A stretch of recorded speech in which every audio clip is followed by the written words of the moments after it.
తక్షణం అమలు చేయాల్సిన అంశాలు ఎజెండాపై కేబినెట్ చర్చించాలని షరతు విధించింది సిఈసి. దీంతో రేపు మధ్యాహ్నం 3 గంటలకు కేబినెట్ భేటీ జరగనుంది.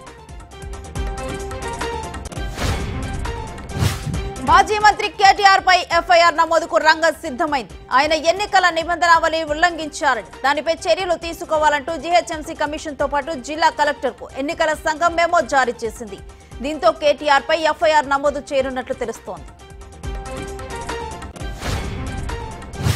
మాజీ మంత్రి మల్లారెడ్డి ల్యాండ్ లో రెవెన్యూ అధికారుల సర్వే ముగిసింది. కుత్బుల్లాపూర్ తహసీల్దార్ ఆధ్వర్యంలో సర్వే చేశారు. సర్వే రిపోర్టును పెట్ బషీరాబాద్ పోలీసులకు అందించనున్నారు. అయితే సర్వే ఎవరికి అనుకూలంగా వస్తుందనే దానిపై ఆసక్తి నెలకొంది. కూటమి నేతలపై ఫైర్ అయ్యారు అంబటి రాంబాబు. పురంధేశ్వరి సూచించిన ప్రాంతాల్లోనే ఎస్పీలను మార్చారని, అక్కడే హింస ప్రజ్వరిల్లిందన్నారు. సిట్ పూర్తి స్థాయిలో దర్యాప్తు చేసి హింసకు పాల్పడిన వారిపై కఠిన చర్యలు తీసుకోవాలన్నారు. పోలీసులు కూటమి నేతలకు అమ్ముడుపోయారని అంబటి రాంబాబు ఆగ్రహం వ్యక్తం చేశారు. పల్నాడు జిల్లాలో పోలింగ్ రోజు జరిగిన అల్లర్లపై సిట్టింగ్ దర్యాప్తు ముమ్మరం చేసింది. పోలింగ్ రోజు ఆ తర్వాత జరిగిన హింసాత్మక ఘటనలపై ప్రత్యేక దృష్టి సారించింది. ఈ నేపథ్యంలో మాచర్ల, గురజాల నియోజకవర్గాల్లో సిట్ అధికారులు పర్యటించి విచారణ కొనసాగిస్తున్నారు. వైన్ షాప్ లో భర్త మందడిగితే కొట్టాడని ఆగ్రహంతో ఊగిపోయిన ఓ భార్య వైన్ షాప్ సిబ్బందిపై దాడి చేసింది. అంతేకాకుండా అడ్డొచ్చిన పోలీసులపైన చేయి చేసుకుంది. ఈ ఘటన హైదరాబాద్ లోని మధురనగర్ పోలీస్ స్టేషన్ పరిధిలో జరిగింది.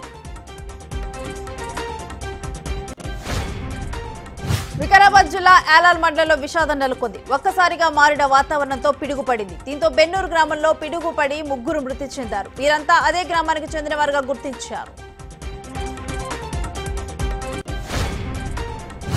హైదరాబాద్ నగరంలోని పలు చోట్ల మళ్లీ వర్షం కురిసింది. ఇప్పటికే తెలంగాణలో వచ్చే 3 రోజులు వర్షాలు ఉన్నాయని వాతావరణ శాఖ ప్రకటించింది. ఇక ఈ నేపథ్యంలో భాగ్యనగరంలో చిరుజల్లులు కురిశాయి. పలు చోట్ల ట్రాఫిక్ అంతరాయం ఏర్పడింది.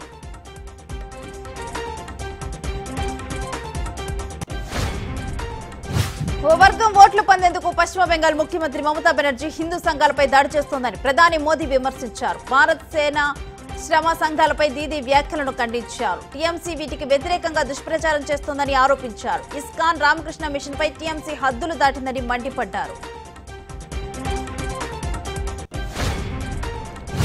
ఆప్ ఎంపీ స్వాతి మాలివాల్పై దాడి ఆరోపణల వ్యవహారంలో రోజురోజుకి ముదురుతోంది. ఆప్ నేతల నిరసనలపై మాలివాల్ తీవ్ర విమర్శలు చేశారు. ఒకప్పుడు అవినీతి అక్రమాలపై పోరాటం జరగ్గా ఇప్పుడు అది నిందితుల రక్షణ కోసం జరుగుతోందని ఆమె పోస్ట్ చేశారు.